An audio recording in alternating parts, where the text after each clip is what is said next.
Right then guys, how's it going and welcome back to Fantasy Football. We are getting ready for Game Week 2.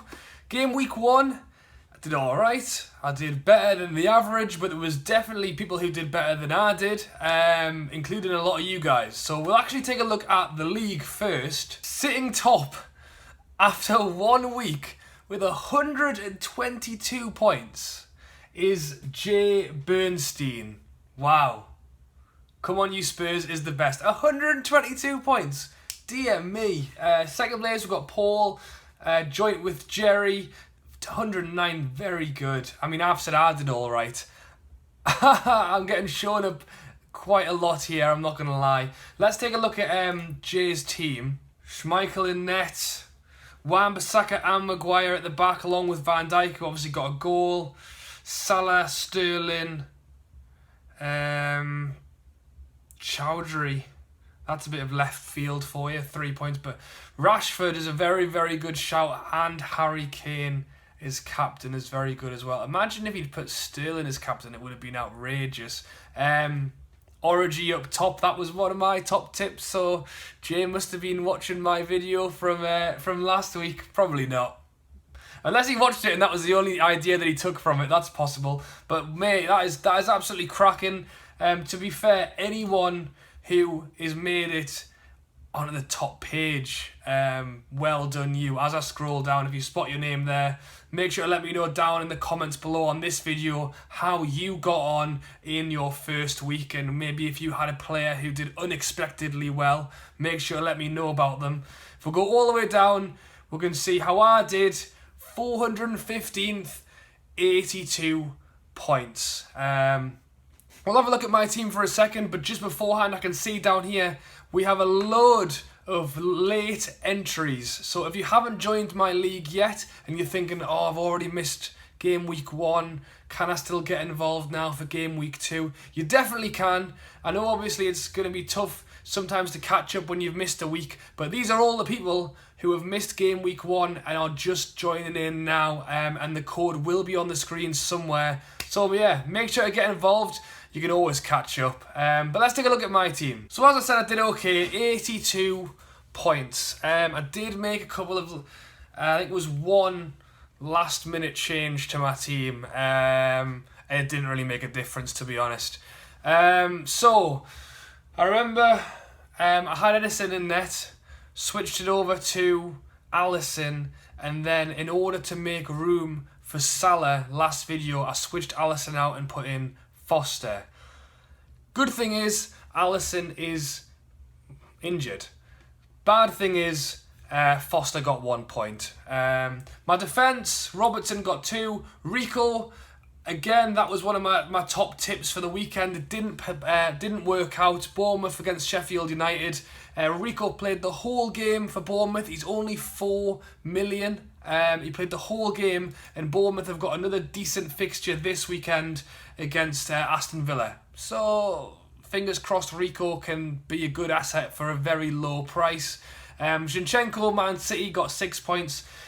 Thank God I put Salah in, and I put him in as captain as well. So he got 24 points. Sterling did the business. Perez and Lucas Moura wasn't quite their week this week. I know there's been some chat I've seen about people unsure about Lucas Moura, whether they want to keep him in or not. I'm undecided. And then up top, Aubameyang grabbed himself a goal, although it was unfortunately against my team, Newcastle. Origi, I was happy about to see him get a goal and an assist for only 5.5 million. Obviously, I don't 100% not know the situation of Mane. Liverpool are actually playing Chelsea tonight in the Super Cup. You guys are probably watching this while I'm actually editing it. That's my plan, is to watch that game while I edit this video. Depending on what happens in that, I need to be careful because I can very easily see Origi getting dropped to the bench very soon. And the one change I made from the end of the last video into the weekend starting was I had Abraham from Chelsea up front. My friends convinced me that he wasn't going to start. He did start, but he didn't do anything. Chelsea lost 4-0. And Chelsea are playing Leicester at home this week. Will they stick with Abraham, or will they go Giroud, or will they go Batshuayi? That's the problem with that one, is you don't really know who's going to be the out-and-out striker, and I do think Lampard will mix things around all season. So although I did point him out as a good shout, I'm unsure. And then to be honest, Deulofeu did nothing, so I'm a bit displeased about that. But on my bench, Kelly got 6 points from Crystal Palace, so if I just had him in the team, that would have been a help. Lundstram, I mentioned him again, £4 million player from Sheffield United. He actually got a 1 bonus after only playing 77 minutes. So that's another £4 million player who got 3 points, which is decent. Hayden got 2 points, and obviously Button did not play. But yeah, that is my team on 82. It's a decent start. It's above the average. But obviously I could have done better. Now then, as for making changes to my team, I did mention last week that it's never a bad idea to use the wild card early. However, game week 2 may be slightly too early. I do believe people will be using their wild card this week, but for me, although we got a very good idea of what could be happening this season with the likes of Rashford grabbing some goals, obviously Lukaku's gone, was sort of a bit of what Martial could also be doing for Man U anyway. And you get a bit of a feel of what's kind of happening this season. Obviously for me, it was disappointing to see that Perez, Lucas Moura, Deulofeu didn't have the performances that I'd hoped they would game week 1. In terms of swapping them all out now, I think might just be that little bit too soon. So in terms of my team, I am looking to make that 1 transfer, potentially 2. And again, you guys let me know if you spot something that I haven't. If we actually go to my bench, I've got Lundstram and Kelly. Crystal Palace versus Sheffield United. You know for a fact if I put them both in, it's going to be 1-1. And if I don't put them in, it'll be 0-0 and they'll both get a clean sheet. So that's the tough decision I've got to make here. Is it worth putting in Sheffield United defender at home against Crystal Palace over Lucas Moura, who's playing away to Man City? Will Spurs get the opportunities, and will Lucas Moura get a goal? Equally, Perez. Now, Chelsea didn't play great against Man U. Could Perez grab himself a goal, or should I go ahead and take him out? Or should it be Deulofeu who sits on the bench with Lucas Moura, perhaps first sub, Deulofeu second sub? Now I think that looks all right. The problem is Origi is probably not going to play either. So what I'm actually looking to do, I think, is make Deulofeu the player that I will transfer out. I will be looking at news the rest of this week, waiting to see if he potentially is going to play. He obviously only played half of his game in the last game. And I wasn't particularly overwhelmed with what I saw.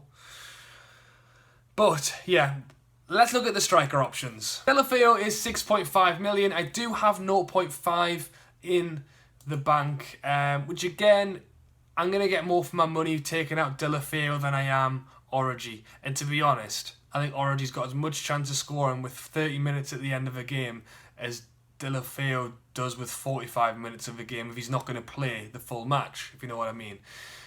Let's move it to forwards. Let's have a look at them all.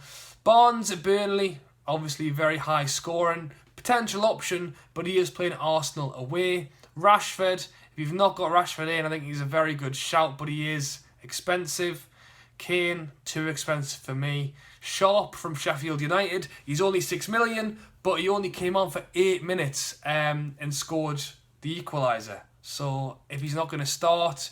And then I'm looking at Pukki from Norwich. And you know what? I actually don't think that's a bad shout. 6.5 million, looks likely to start most games. I know Norwich are the promoted side, maybe not a long-term prospect, but, and I know they're going up against my own team, they are playing Newcastle at home this Saturday. Norwich's first Premier League game back at home I can easily see him grabbing a goal. It's very, very possible. 2 Brighton forwards are pretty cheap, but the other player I am looking at, Wilson, is too expensive, but King for Bournemouth. Bournemouth are taking on Aston Villa this weekend. And I know a lot of people went quite Bournemouth heavy for their first 2 games with players like Fraser, Wilson, King, because they're playing 2 promoted teams in their first 2 games.